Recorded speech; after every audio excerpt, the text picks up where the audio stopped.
Hola. Man, I've had a long morning. Oh,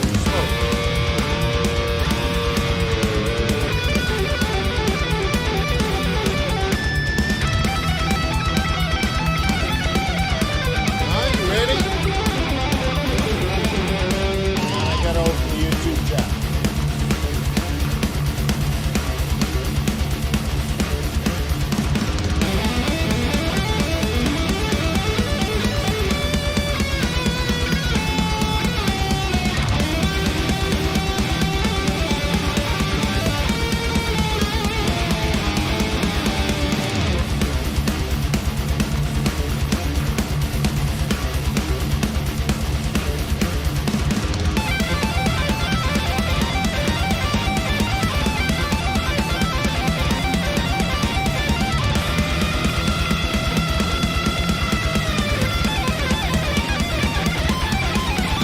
I think I'm ready.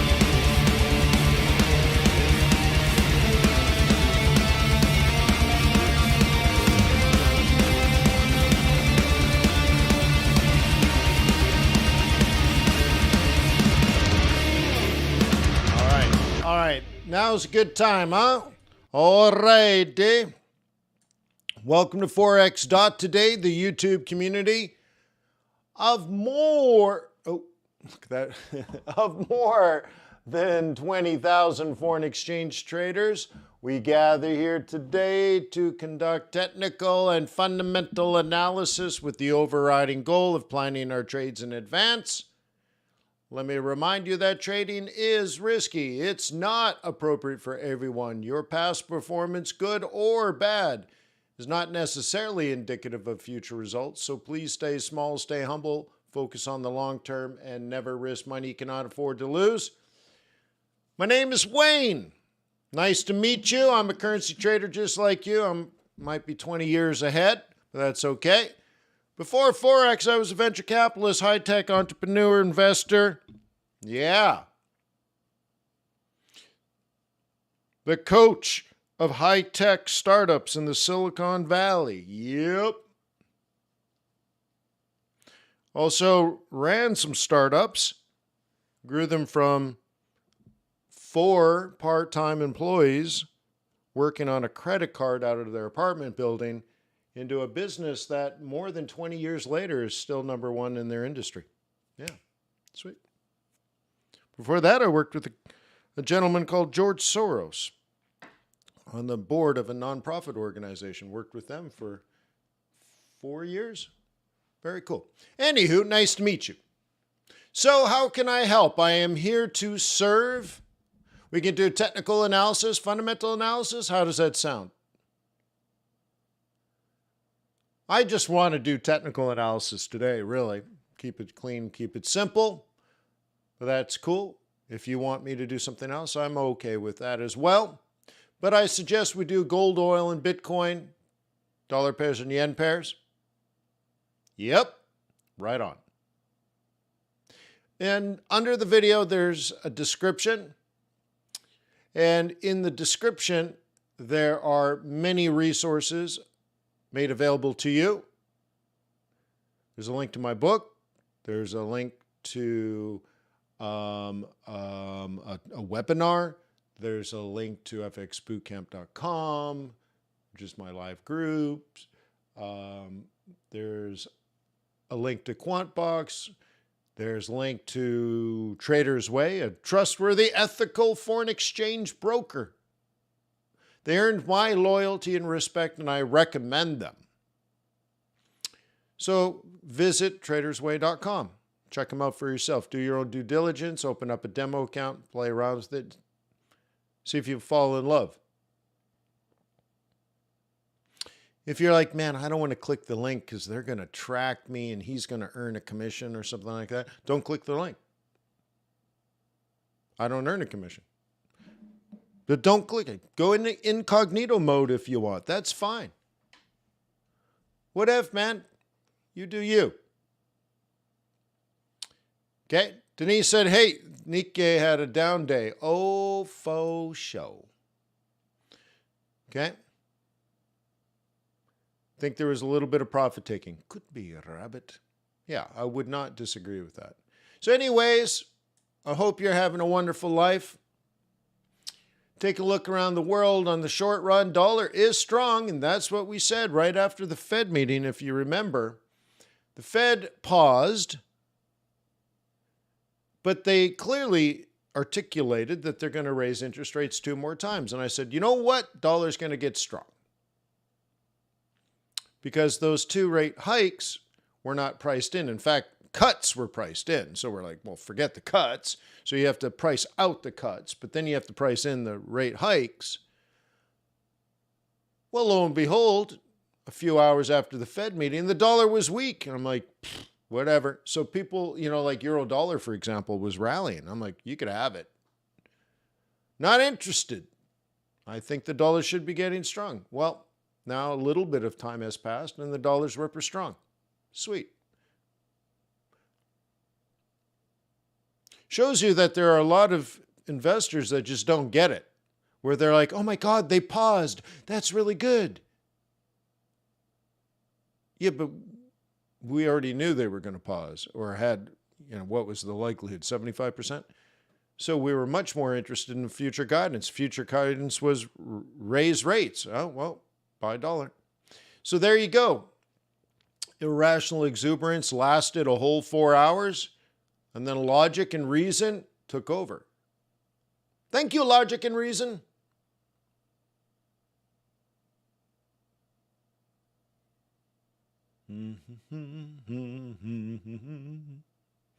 La da da da da da da. So Aussie coming down.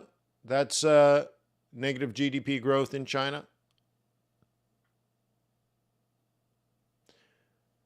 Pound strong. Why? They got to jack up interest rates, probably to 7.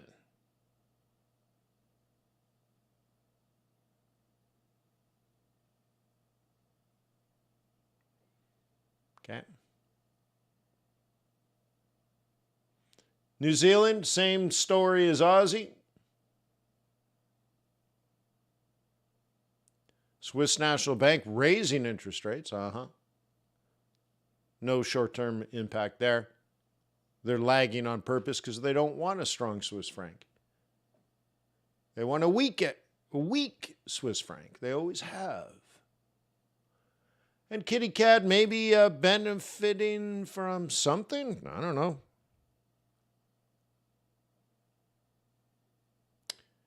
Okay, so we can take a look at these things. Japanese yen, a little bit of strength showed up this morning, aka last night. Maybe that's over, who knows. So let's go through the world.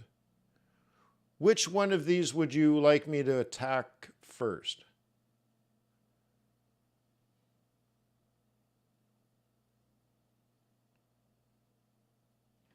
Which one do you want me to attack first? Still got this stupid watch on. I'm going to take this watch off. Shouldn't be wearing that. I don't want to wear out the gold. The gold. Let me put that on a piece of fabric. Okay. All right. Hang on, and I will put on something more weekend. Time is it? I have to adjust it. 8:16. Okay. Well, you answer that. No. Which currency would you like me to attack or tackle first? I'll wait for your answer. If you already got it, then that's golden. That's stuck. Ugh. Oh, that's stuck. Maybe I'm pulling it too much. Oh man, this might need a service. Oh, there we go. There we go. What is it? 8:17 in the morning. 8:15, 8:16, 8:17. Give it a little wind. Haven't worn it in a few months. Dollar. That's it. How come no one else is answering? Hello? What would you, of these currencies, what would you like me to tackle first? Andrew says dollar. Okay. Frank says dollar. Okay. There we go. Boom, boom, boom. Should start a YouTube channel on broken watches, fancy watches with broken bands. Okay, yen, euro, dollar, dollar, yen, Oz, Aussie, and dollar.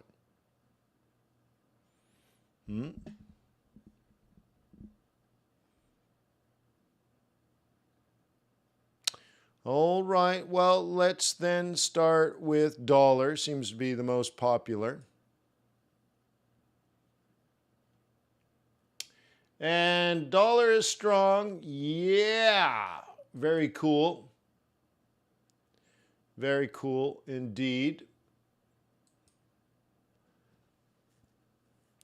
So this is a continuation of our previous plans. And we are now approaching target. So I'd say by 66.66, we're done for the week for your Aussie dollar. See, it's all been planned out. Okay, so we started with the proposal, the hypotheses, that this is a price in which this pair could reverse. Then we noticed a triple top, lower low, lower high, sell. Okay, lower low, lower high. Okay, you can sell high. And then yesterday there was a breach, pullback, and today we're gone. And the target is there. The best you can hope for is 66.66. Or not best you can hope for, but, let's say the rational target for the week. Now, you might have a bigger plan. You're thinking more than a week. Well, whatever. That's up to you. Okay? Some people might be thinking central pivot points, 66, basically. All right, well, you need to determine that. That might be next week, where we hit target up to 67.25 to 67.50, and then down. Okay, that would look like this. And then out. Okay. So prudency, if you were prudent, okay, that would be the rest of today, the end of the week. Fine. Take some profit, move on.com. Huh?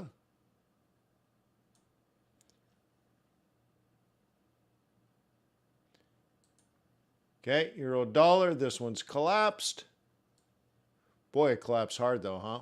Yeah. Oh, collapsed hard. This, what you see here written in words. What are the words? Those words are from not Thursday, aka yesterday, but Thursday last week. Okay. And it was working well, and then it wasn't. Pretty simple. So you do not have permission to be bearish yet on a 4-hour. So you're going to set this up now. You're going to roll this over this way and play it off the bottom. And you just might be selling this later today or next week. What do you stink? Smell like a plan?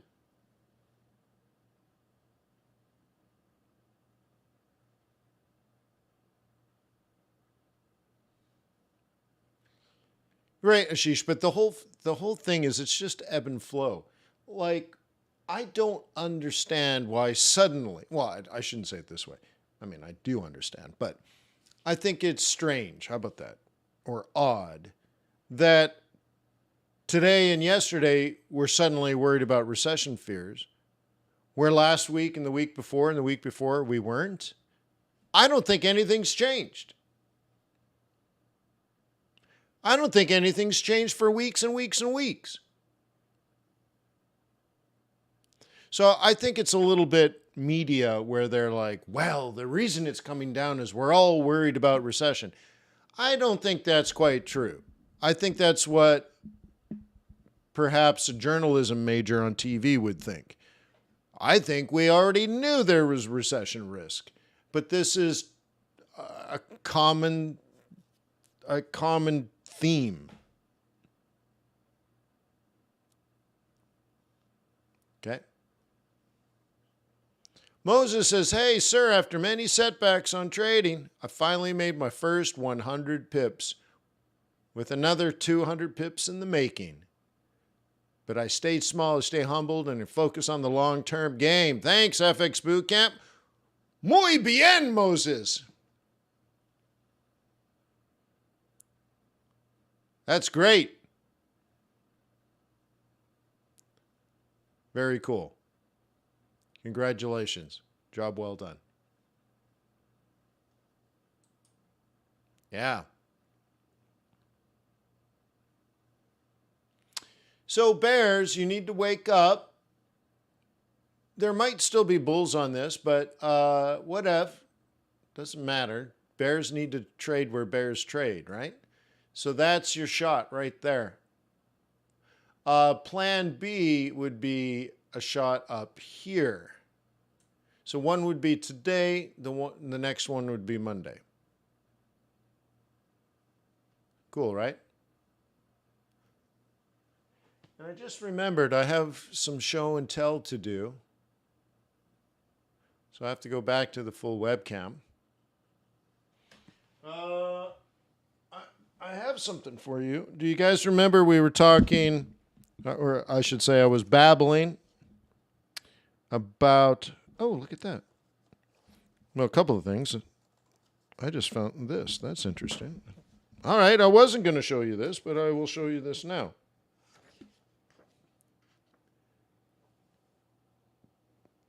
Inc. magazine sent this to me. I'm in the hot startups edition of Inc. magazine. Does that have the year on it? No. Is there a year on this? Can anybody read that? I'll have to look. July 1999. The cool thing about this magazine is I went to my favorite bookstore on Potrero Hill in San Francisco and bought the magazine that I was featured in and sat down and read the article. That was a fun experience. I felt like I was Leonardo DiCaprio. No, I want to show you something else. Let me find it. La la la, la la la. I thought it was here. Hang on. I thought I moved it to the front. Oh, I did. All right, you ready? Do you guys remember the conversation yesterday? We were talking about Red Herring magazine, Guy Kawasaki.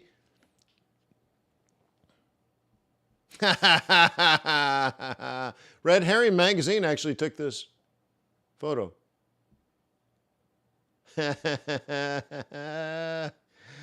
Black shirt, gold tie, brown suit. What a baller, huh?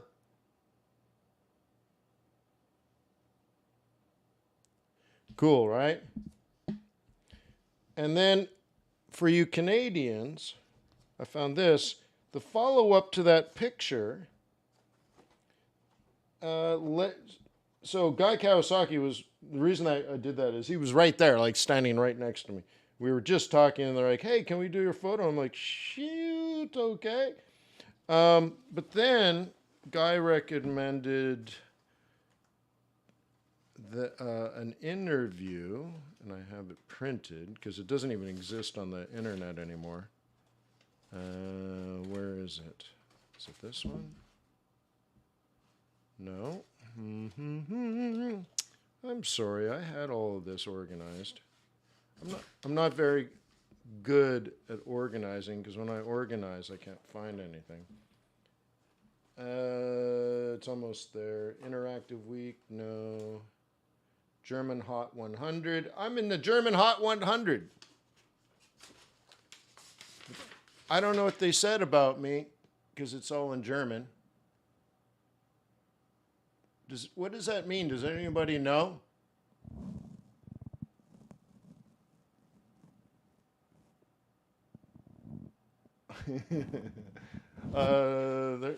They're like, this guy's a jerk. Wait, I want to show you this though, in particular for the Canadians. Canadians. Where is it? That's not it. How come I can't find this? That's not it. Here's an article in Japanese. Something, something, something, something. Wayne McDonald. Something, something, something. Wayne McDonald. Wayne. Anyways. Give me 2 more seconds. 10 seconds more. I don't know. Hang on. Where is this? VC Watch. New. I don't know where any of this is. Yeah, it's weird that I keep this stuff though, huh? I still have magazine articles from the 90s. No. Oh, dang it, I just had it. Sorry. Interact. No. Interactive week. No. Oh, here it is. I think this is it. It got mixed in with something else. Okay, this is the National Post, the national magazine of Canada. The National Post. Cool. So Guy Kawasaki recommended me to the National Post because Guy was famous, I was not. And he's like, you need to interview this guy because he's Canadian, but he's a player in the Silicon Valley. And the article the National Post was writing at the time was the brain drain, how the smartest minds in Canada were moving to the States. And they're like, oh, brain drain? You got to talk to Wayne. He's a brain drain. So anyways. So I found that looking for the... Did I put it back? Yeah, the red herring picture. I wanted to find that because we were talking about that yesterday. Yeah, anyways, interesting. All right.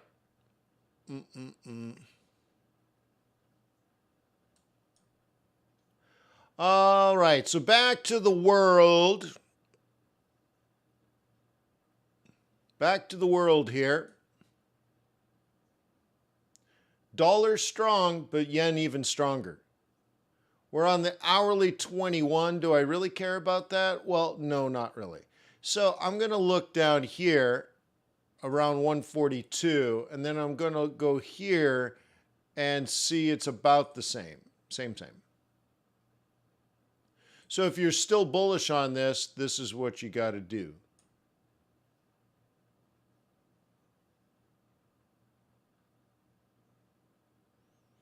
Highlander says use Google Translator. I don't even know if I want to know.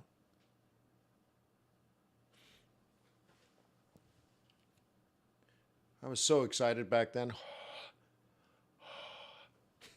You're like, dude, I'm excited all the time. Yeah, I was excited back then. It was such an amazing, like, back then you feel like a trailblazer because you haven't done anything before. So everything you're doing is new. And you're like, oh my God, I'm in New York City. Right? One of those articles I was reading, and it talked about how I did a big meeting in the Morgan Stanley Dean Witter offices in downtown San Francisco. I'm like, oh yeah. I used to just love, I'm like, look at me, I'm going up an elevator. Look at me, I'm in a skyscraper, right? Or flying to New York City. Look at me, I'm in New York City. Now my life is interesting. You go back and they're like ghosts to me. I call them ghosts, where you go back and you remember, oh, I was down that street and I went to that place. And wasn't that such a great meeting? Wasn't that a great dinner? What, you're just now repeating everything you've already done, which is kind of sad, actually. That's why you keep doing things like I don't know. Jim says, how's the book coming? This is why you keep writing books, because it almost always opens new doors that have never been opened before. And you're like, oh, cool, let's go check this out, just so that you're doing something new, which I think is important to the human spirit.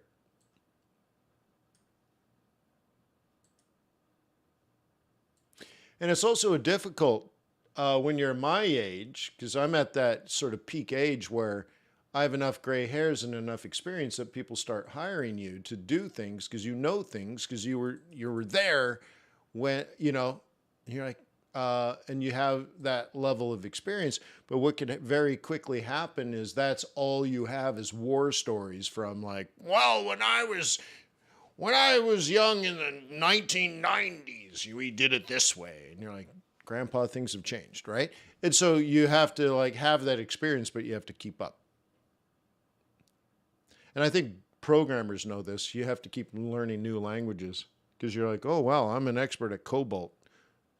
Uh-huh. Well, do you know Python?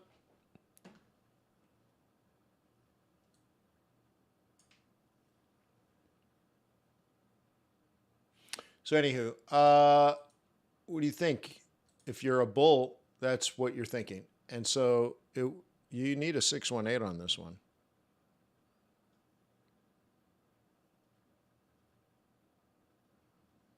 Okay. Kitty cat. This is what we did yesterday. Look at that, huh? Yesterday was down, and we're like, yeah, it's going to go up. Cool, dude. Dude. Okay.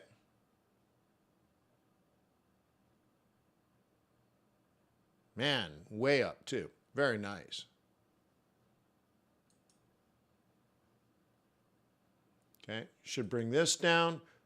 And it is. Very nice. Now we're back below the mean. It's gorgeous, huh? I'm telling you, if you're only on a 15-minute chart, you lose sight of all of this. You're like, oh, well, it's clearly going down. Yeah, but on a 15-minute chart, in this period, all you see is up, and you're thinking up forever.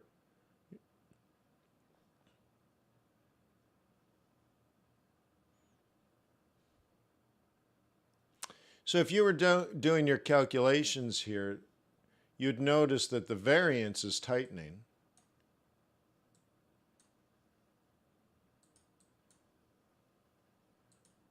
Okay? And that matters. Oops. That matters because the calculation of variance, okay, and that's what these things are. These are variances from the mean. Okay? So you take the variance, so you measure var, not, right, in this case, and then you square root it to standardize. And so if the variance is getting tighter, meaning when price goes above the mean, it rolls over earlier, and when it goes below the mean, it rolls over earlier. Okay? So it's getting tighter and tighter. So really, this standard deviation that you see could be adjusted and is probably, you know, much closer to this now.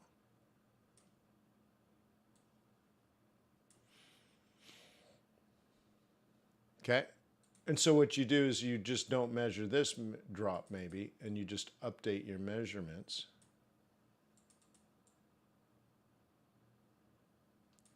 And oh, there you go.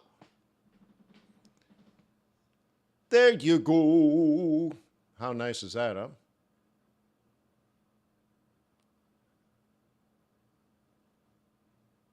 Am I going to make a Q3 outlook? I think so.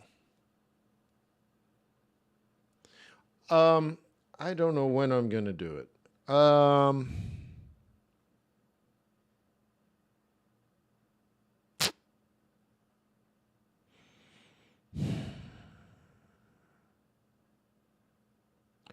Trying to think when I can do this. I'll try to get to it in the coming week. I'm so busy this weekend. Yeah,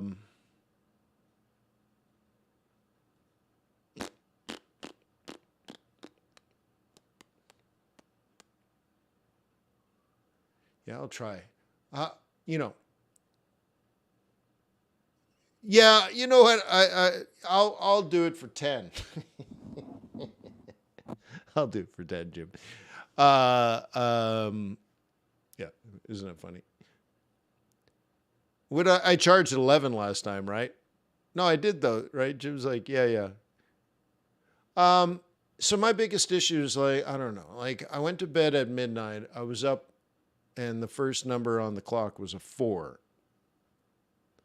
And I even missed QuantBox Live this morning. I'm just, oh my God. So I will try to get to it next week. You know, it takes 10 hours to put that together. I'm happy to do it. My concern is then we have Canada Day and then we have July 4th, and maybe we don't need to do it until after July 4th, you know, like, hey, you know, welcome back everybody. It's July 10th. Let's do the Q3 outlook. But I'd prefer to do it before. So I don't know. I'm going to try to do it. Okay.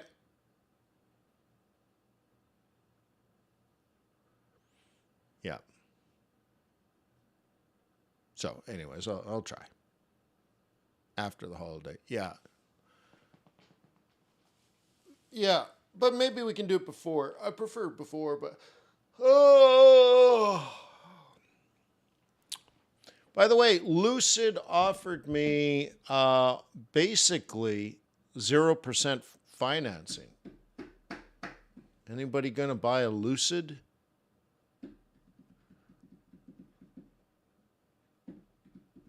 You know what a Lucid is? I'm interested in a Lucid only because the windshield goes above your head. I'd like to see one. But amazing, even when they give you the money for free, it's what is it, $1,300 or $1,400 a month with free money. You're like, holy smoke.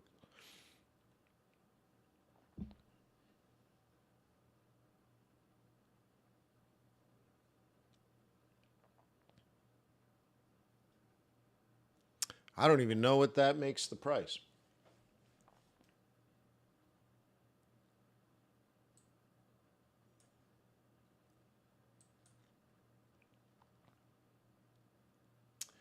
So, yeah, so dollar strong, yen stronger.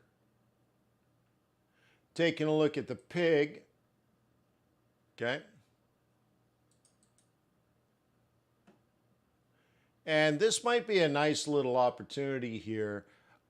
Remember, the short-term moves seem to be related to the bad inflation numbers in the UK, showing that the economy sucks. But at some point, the logic might kick in, the logic being to cure the inflation problem, the Bank of England is going to have to jack up interest rates much higher than other central banks. That might be a nice little buy. Okay? So you need to think about that. Do you buy into that hypothesis?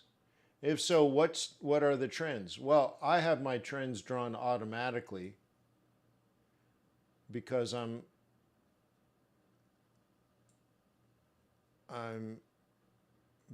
was born a man, which means I'm genetically lazy. So I just have an indicator do it for me for free, or I mean automatically. So anyways, cool, right? And then here's the shorter term one that's going now. So, oh, we just hit it. Thank you, Henry. Yeah, we just hit the target. Well, have a nice weekend, Aussie traders. So the thought is this next? That's how we need to be thinking.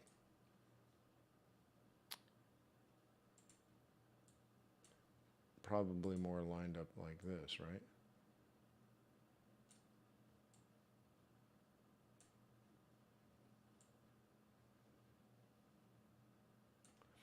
Okay, that's how we need to be thinking. If that occurs, then when do you get in, right? And the next thing you might say is, well, the dollar's going to be strong. Now, do you remember I said strong until October? This was a week, maybe a week and a half ago, and the US dollar was weak. And I'm like, you know, if these things turn, it could be weak all the way to October. I mean, right. If this, meaning like if pound dollar fell or if euro dollar fell or something else, right? Then the dollar could stay strong. You have to, the dollar would be strong, therefore pound dollar would be falling. And it could last not just days and not just weeks, but maybe even months. Okay? But anyways, the next thing is if you want this to go up because of higher interest rates, you might not, and you know, and if pound dollar stabilizes and does this blue thing, you're probably better off on a different currency pair. Even if you make money there, you might be better off on like pound yen, for example. We can very quickly look at pound yen and say maybe you're going to do the exact same trade, but you're going to kick it off this 4-hour 21 and take it north. Because if the US dollar gets strong, you don't necessarily think the Japanese yen is going to get strong. Normally it does. In this case, you don't think so. And that decision process will determine whether you make money or not. Dude, this Panerai is awesome because it's so easy to read. Not only is it huge, but it's like the dial. It's so, or the glass, the crystal sticks out so much in its bode. It has convexity. It's almost like a magnifying glass. Luminar GMT Ceramica. Very cool. Love it. I just looked at it, I'm like, oh my God, I can actually read the time on my watch.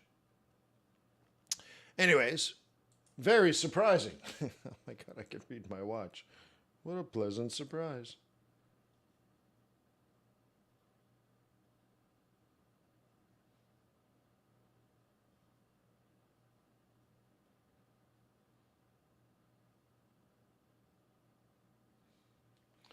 All right, so anywho. So yeah, this might be your next play, and you'll know you're wrong if it makes a lower low, lower high. Yeah. And it might be coming. Okay. But even if seasonally the yen starts to get strong this time of year, well, you know what? The Bank of Japan might not change its stance on what it does. Okay. But yeah, yen is a big downer day. So yesterday in the swing trading group, I think the first half an hour to 45 minutes, I dedicated specifically to the stock markets and the analysis of them. Okay? And this down means yen's down. Now, do you remember here at Forex.Today, we were here and I said, this is the most interesting opportunity that it could lead to a down, which could lead to the up, which could lead to the down. Okay, none of this had existed yet. The only thing that existed was the M3 and seasonality.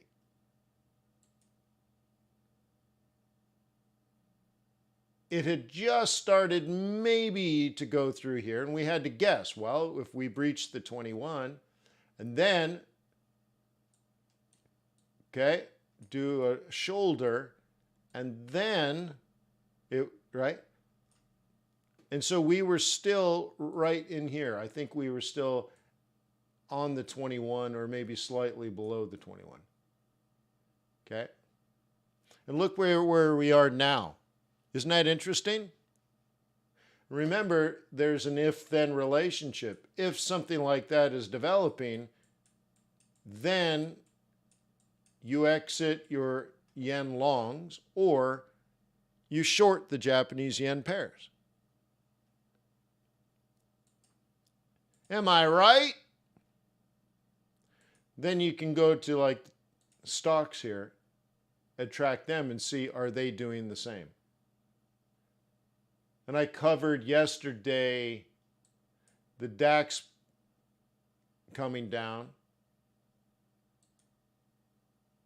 the Australian stock market coming down,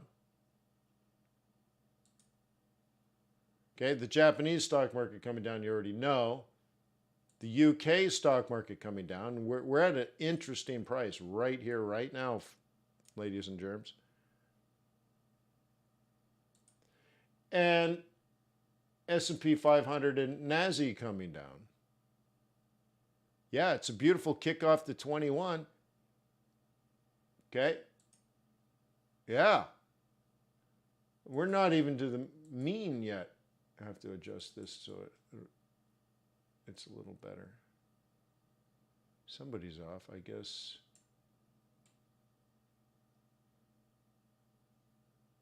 I'll update this one. That must be it.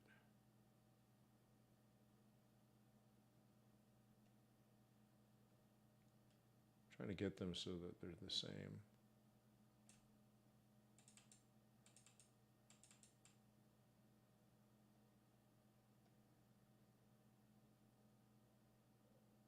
It's funny, I just can't get them the same. The math, for some reason, doesn't seem to be precise enough. One of them is quite different on the long run. But anywho, yeah, the next target would be down here. 42.63 maybe? We'll find out.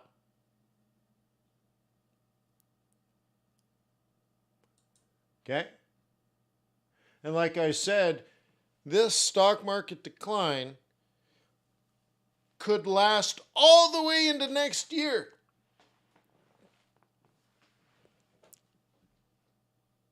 We might be on our way to S&P 500 3,000. Now, that is a big ask, huh? For me to say to the market, oh my God. Well, we're a long ways away from that. But I'll tell you, if that 21 crosses below the 55, I have to be a bear. Wink, wink, nudge, nudge. I was already a bear. So it would be meaningful, huh? Okay. My portfolio now is hedged. Every position is hedged except for owning BHP Minerals and Rio Tinto.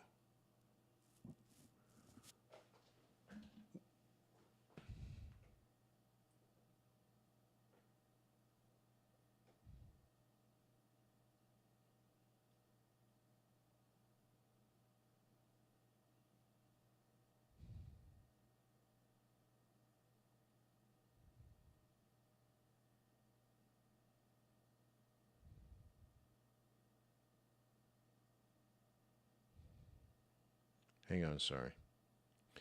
It's been a complicated morning. Anyways. So yeah.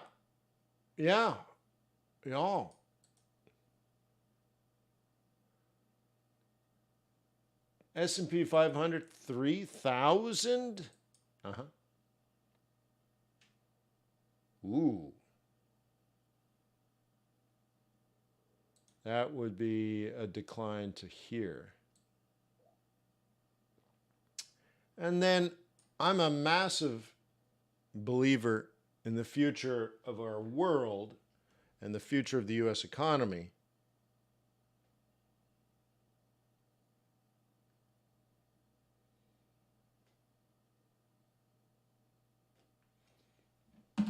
Okay? But what a great buying opportunity that will be, huh?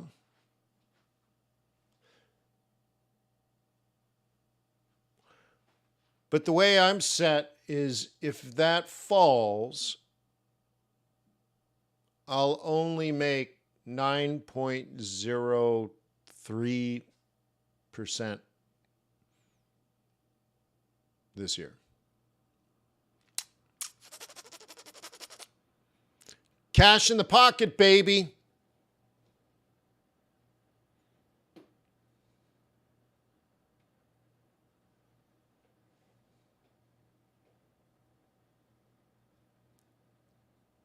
Even if it falls, right?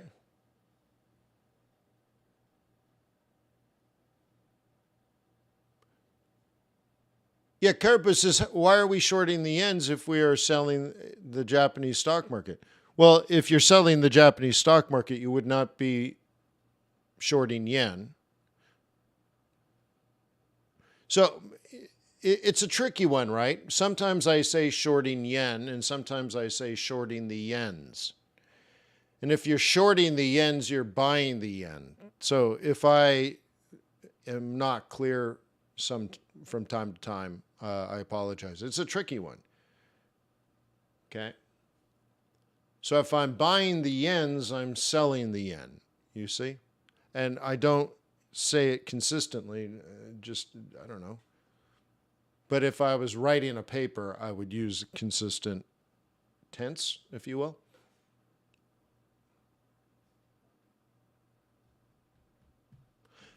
How can you hedge the stock market? Well, the easiest one is,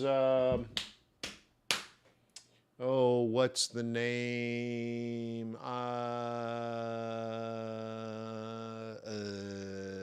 I forget the name.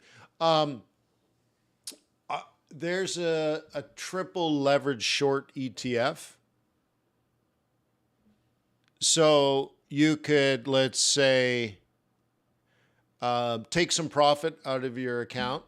So let's say, I don't know, you have $100,000 in your stock trading account, and you can decide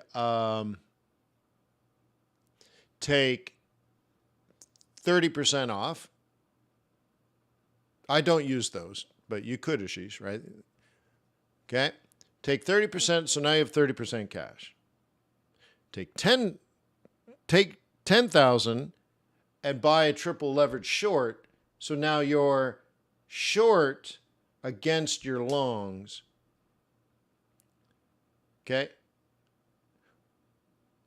Or you might want to do it the other way where I think that now you're over short, right? You're over hedged. So you kind of you want to play with the numbers, obviously, in this case.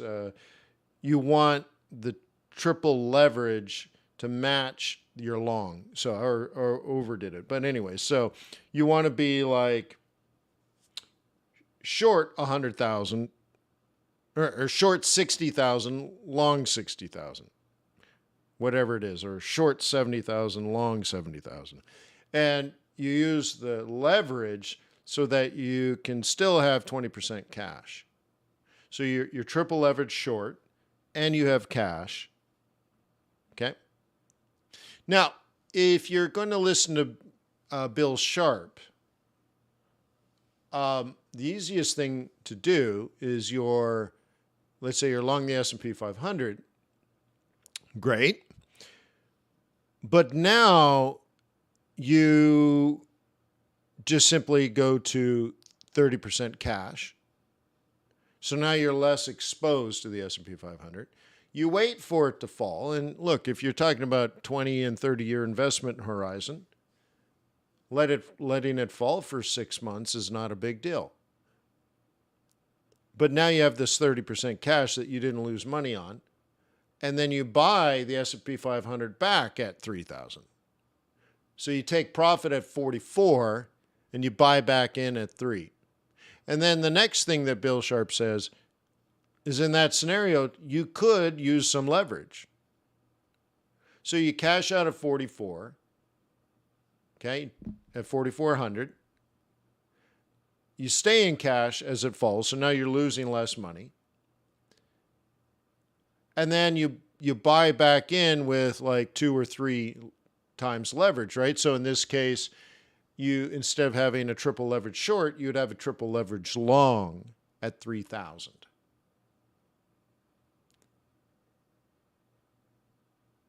Okay. And so if we get back to where we were, 4,400, you've doubled your account.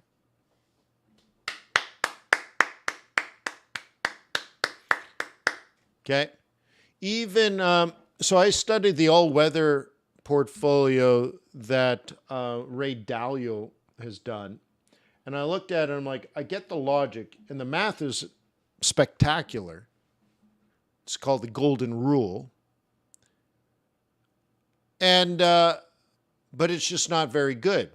So I'm like, he's preaching this and he's promoting this and he's somewhat famous for it, but it's really not that good, which just shows you the global audience, huh? You're like, it's okay, but it's not good. And then I did a little more study and found out he doesn't actually do it. So what does he do? He uses it as a framework, but like I'm saying, he would do something like, right, go to cash, or go to more cash here. So increase your cash holding as it falls, and then use leverage here, just like I said. Even if this was a portfolio of a conservative, portfolio, there are times to fold on some of these and a time to double, triple down on these. And if you use the all-weather portfolio, just Google it, by the way, you can get better results. But then you still have to be a very sophisticated fund manager. And I'm like, well, now Bridgewater can do that, but can the average person do it? And the answer is no. And then I'm like, so then why are you pitching an all-weather portfolio that if you were to manage it, you would not follow the rules? So it's kind of like there's a bit of a trap, I think. But anyways, so those are different ways to hedge.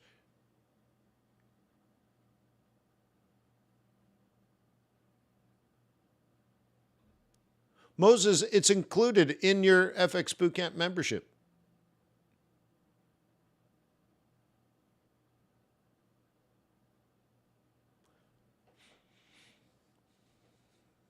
To who? Are you talking about fund managers? Yeah, I would imagine so. Nobody wants to know or wake up one day and there was a black swan event and your portfolio blew up. And now you're out of business and you're shamed. You can never get back in. Instead, hedge fund managers are constantly worried about risk. And so, right, like there's like a risk of ruin. And what's the other one?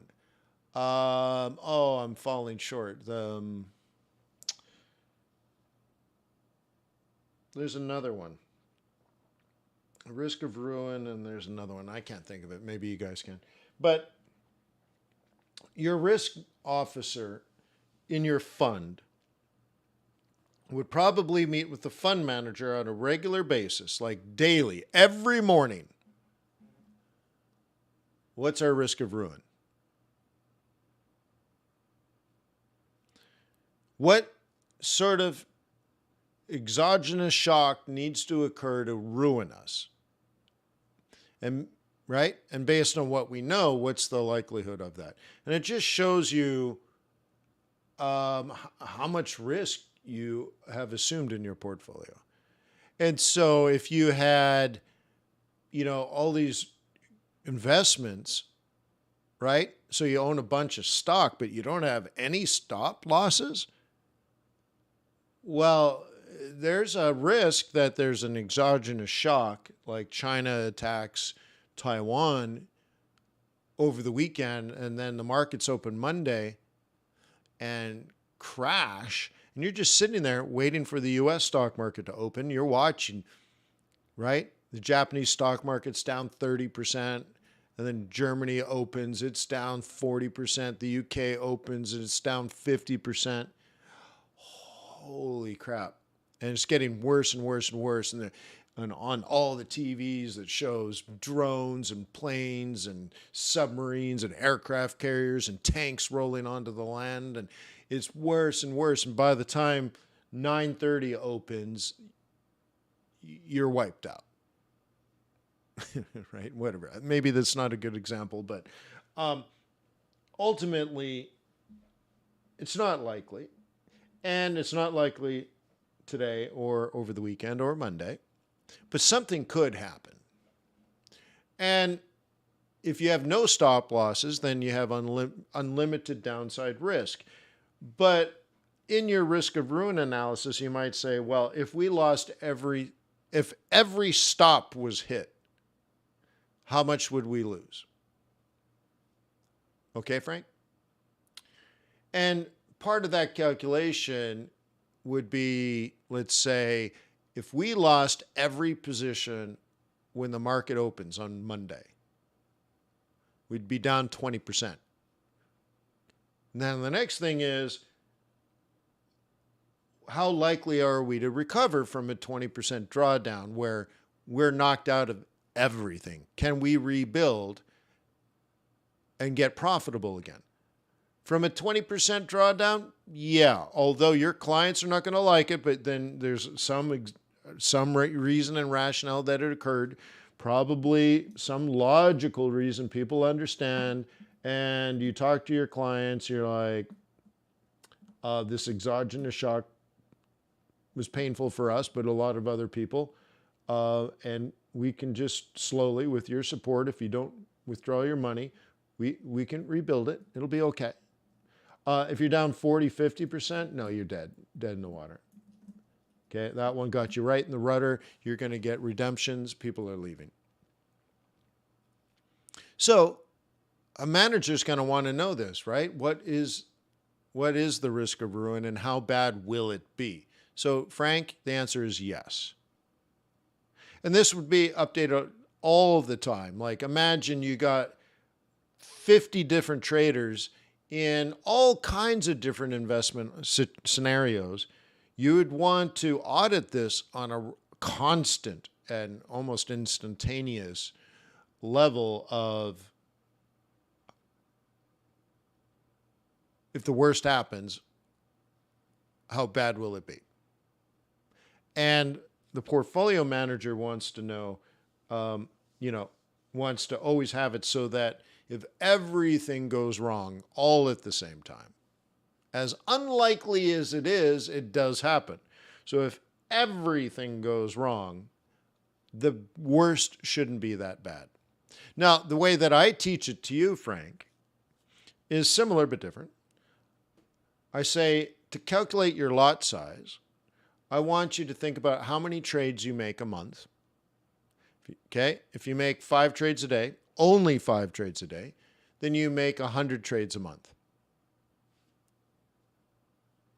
If every one of them, you made 100 losing trades in a row, what percentage of your account would you like that to add up to be? 50%, 40%, 30%, 20%, 10%, 5%, 3%? You're like, Wayne, I can't make 100 losing trades in a row. Oh, I know. But what risk of ruin are you willing to take?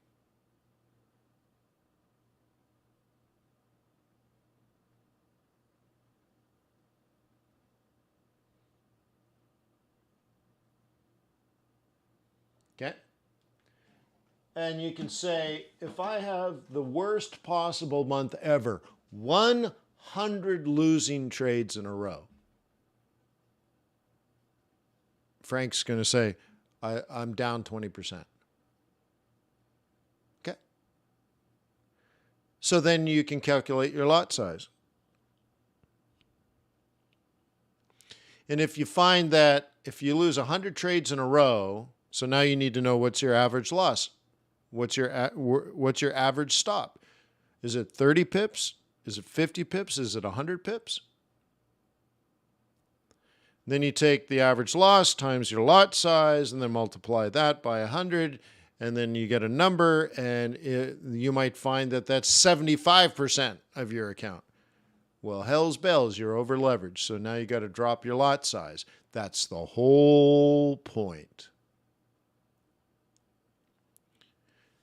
The people that make the most money in this industry are the ones that do it the longest. It's kind of like golf. Like if you play football in the NFL, what do you got in you? 8 seasons before your knees are busted out?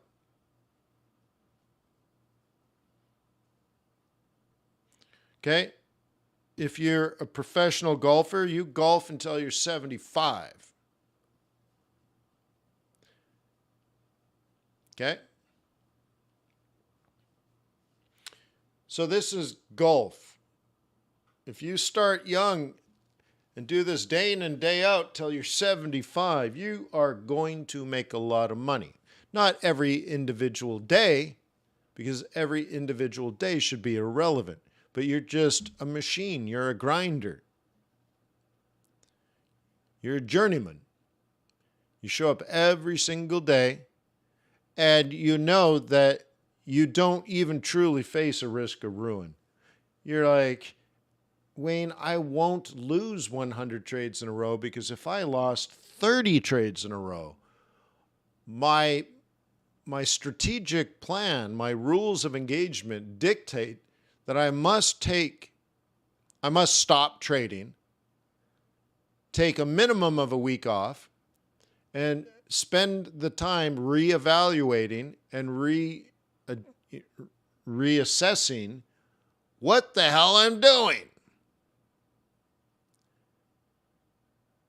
You're like, it's impossible. Well, then good. You'll never have a 20% drawdown because you're so risk averse. And this is what your clients want, I might add.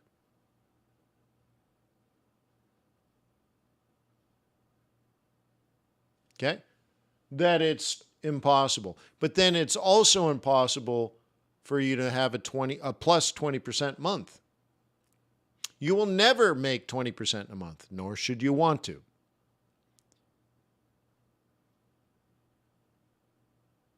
Okay. I'd like to say or think like your worst month on record is negative 5%. And the best month on record is somewhere between 5 and 10. And that's just because the markets were crazy. Not because you took leverage, not because you overtraded. It was just the market was wonderful and just everything worked. But it wasn't you. And it wasn't your leverage, you just did your job. And you're like, and your worst month is just negative 5. It was horrible. Some horrible event happened and the market went crazy. And well, yeah, you took a little hit, but 2-3 months later, you're back above the waterline. Everything's fine. You didn't have to gamble your way out. Okay? And that's what clients want, by the way. They want you to be risk averse.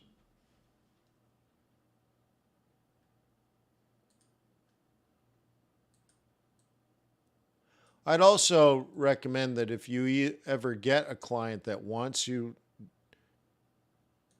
to be aggressive, you should probably pass. They're usually very bad clients.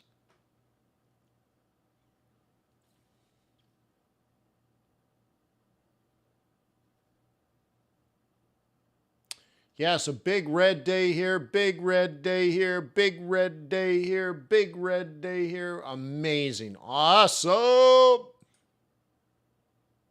Okay.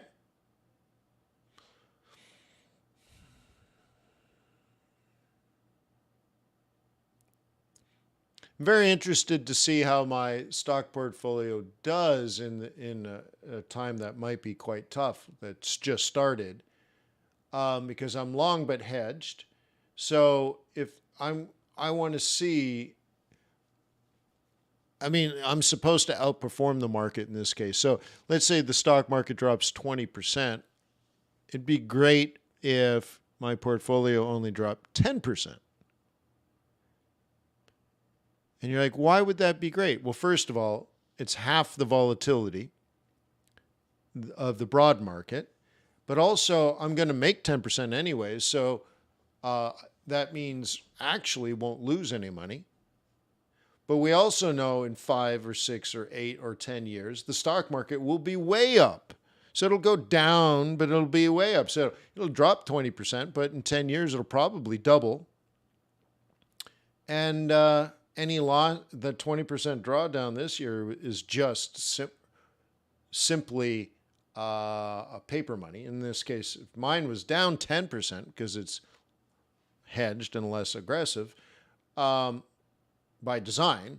So the negative 10 in net asset value is just a paper loss, but I still will earn 10% income.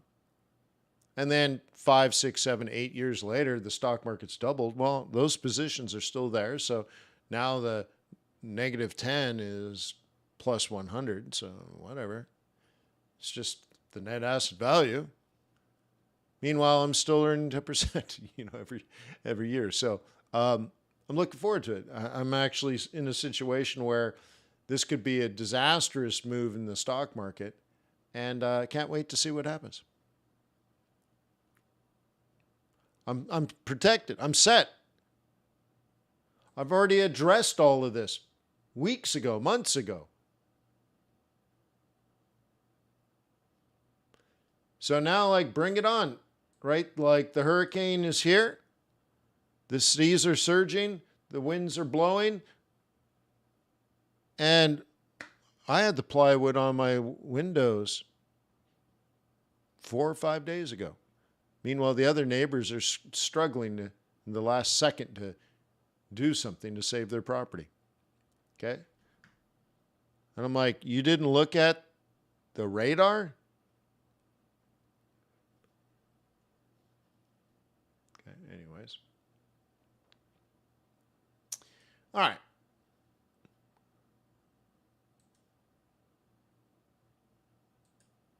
Okay? See? Interesting, huh? That means this off day will be short-lived and then maybe followed by another on day next week. We'll see. But I do believe this could be a very significant move. And I've been saying it. Be ready. Okay? You've heard me say S&P500 down to 3,000 multiple times. Okay? Here's our role reversal.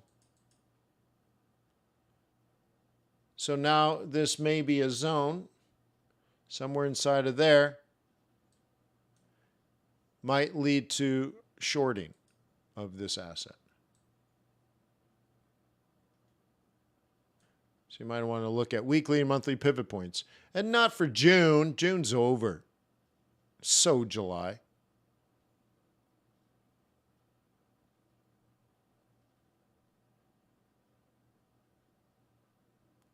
Oh, Moses says, no, the other part of the oil course. No. That was a bonus for those that paid hundreds of dollars and attended live. And no. Nope, those strategy sessions are not available to anybody.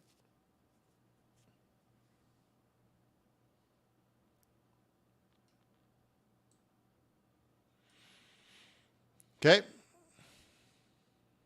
I have to respect those that signed up.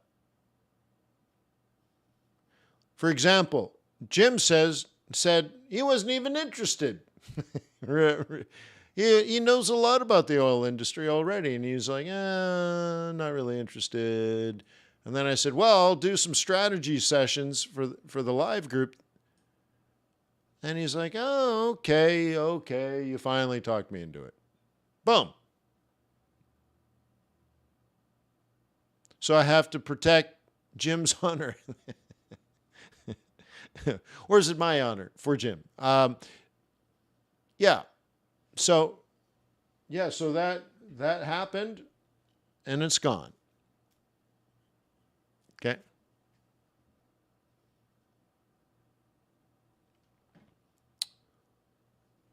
Michael says, why do I think S&P 500 will fall to 3,000? Well, it's not that I think it, but analysis of the markets give that as a scenario. But I talked about it in my annual outlook, and I talked about it in my quarterly outlook. Yeah. So I'm going to do a new quarterly outlook, apparently, and I'm sure we will talk about it again.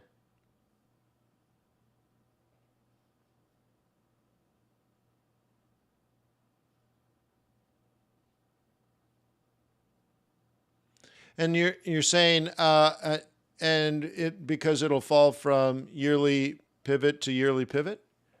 Well, that's not the reason for it. Those are only the prices. Prices are worthless if you don't have the rationale. Right? Like, for example, before you can use pivot points, you have to know if you're a bull or a bear. Otherwise, you don't know what to do at M3. Do you buy at M3 or do you sell it on a break of M3? Well, if you're a bear, you sell it, and if you're a bull, you're a buyer, right? So like their pivot points are irrelevant without bias. So you're like, so M3 to S2. Well, maybe, but if you don't understand why it's going to happen, then that information would be worthless. Okay? So you got to get the bias first.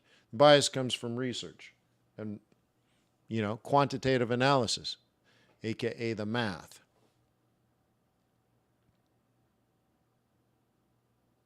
Okay? So you might recall, let's say the first one, the first math, the expected return of a stock is equal to the risk-free rate of return plus the beta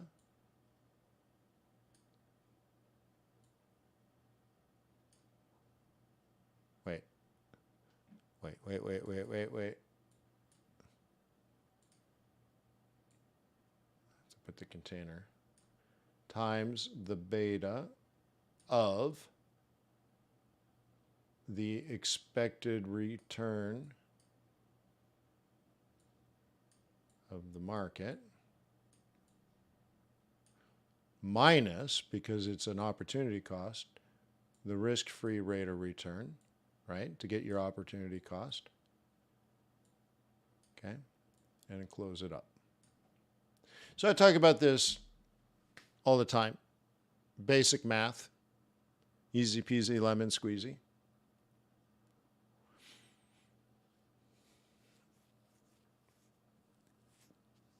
Cool. And that's what's happening now. The thing is, what happens next leads us to 3,000. So we'll talk about that maybe in a week. Okay? So hopefully you guys want me to do this. Please tell me if you don't want me. I don't have 10 hours to burn, plus the 2 hours to present it to you, right? So I don't have 12 hours to burn. I'm going to charge $10 and do a quarterly outlook for the third quarter. Please let me know if you're going to want that and you're willing to pay the $10. I'll put in the time. But if nobody really cares that much, then I don't want to do it.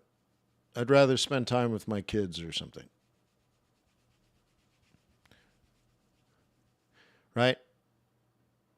Elon Musk's daughter, well, she's non-gender, so one of Elon Musk's kids just basically divorced him. And I figure maybe he's a workaholic, and I don't want to be that guy. So if you want to do it, I'll do it. And if nobody wants to do it, cool, I'll just move on.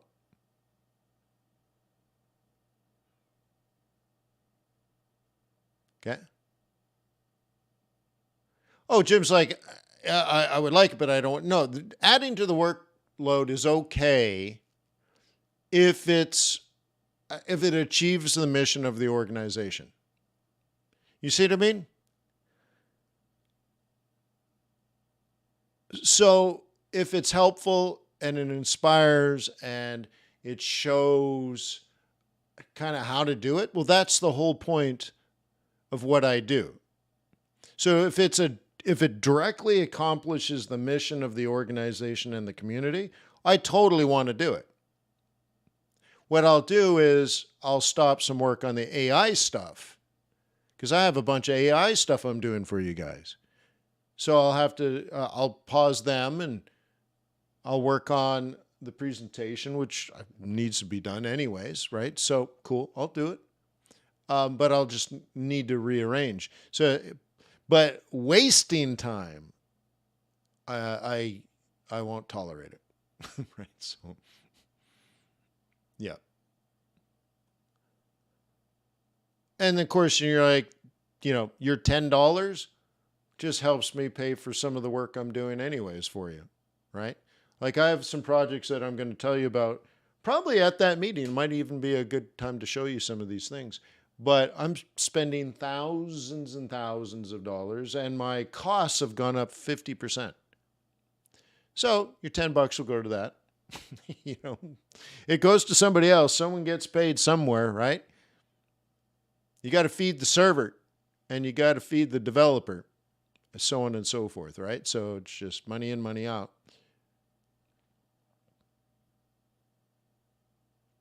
So yeah, I guess that is inspirational. If that gives me some time at that event, I think that makes sense.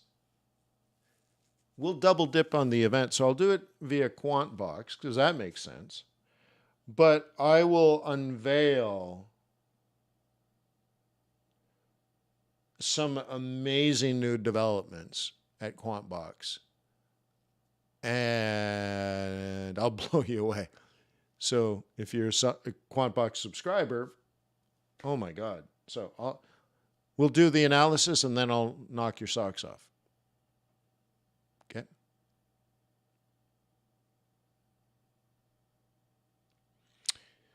Okay. Andrew says, at some point you'll need some rest. Your health matters to us. Well, at what, 5:20 in the morning, I was lifting weights. So anyways, yeah. I mean, look at these guns, guys. Look at that. It's crazy. Yeah. Ow, that hurt. So have a wonderful day. Peace on earth. May the pips be with you. May your profits be above average. Thank you for being an inspiration every day. You give shy people the strength to get out of bed to do the things that need to get done.